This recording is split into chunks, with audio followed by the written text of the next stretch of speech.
আপনি ঠকে যান, কিন্তু কাউকে কখনো ঠকাবেন না। হ্যাঁ, আপনি ঠকে গেছেন, তাতে আপনার ক্ষতি হয়েছে। কিন্তু আল্লাহ আপনার উপরে আছে। উনি তো দেখতেছেন। আপনার যে ক্ষতিটা হয়েছে, সেটা অবশ্যই আল্লাহ আপনাকে এমনভাবে সহযোগিতা করবে, যেটা আপনি কখনো কল্পনা করেননি। কিন্তু যে ব্যক্তি আপনাকে ঠকাচ্ছে, সে সবসময় আল্লাহর কাছে দায়বদ্ধ। কারণ সে আপনার সাথে যে অন্যায় করেছে, তার জন্য সে জবাবদিহি করতে হবে। কিন্তু আপনি সঠিক পথে ছিলেন। আপনি হেরে গেছেন বা ঠকে গেছেন, তাতে আপনার ক্ষতি হয়েছে। যেটা আপনি হয়তো বুঝতেছেন, কোনোটা বুঝতেছেন না। কিন্তু আল্লাহ আপনাকে এমনভাবে পুষিয়ে দিবে, যেটা আপনি টেরও পাবেন না। কিন্তু যে ব্যক্তি আপনাকে ঠকাচ্ছে, সে আল্লাহর সাহায্য থেকে বের হয়ে সে শয়তানের আশ্রয়স্থলে যে পৌঁছেছে। কিন্তু আপনার ঠকে যাওয়ার কারণে আল্লাহ আপনার উপর সাহায্যের হাত বাড়িয়ে দিবে।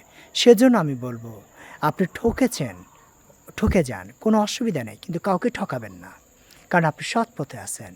আল্লাহ আপনাকে সহযোগিতা করবে। ভিডিওটা যদি ভালো লাগে, শেয়ার করে অন্যকে দেখার সুযোগ করবেন। আর লাইক, কমেন্ট করে পাশে থাকবেন।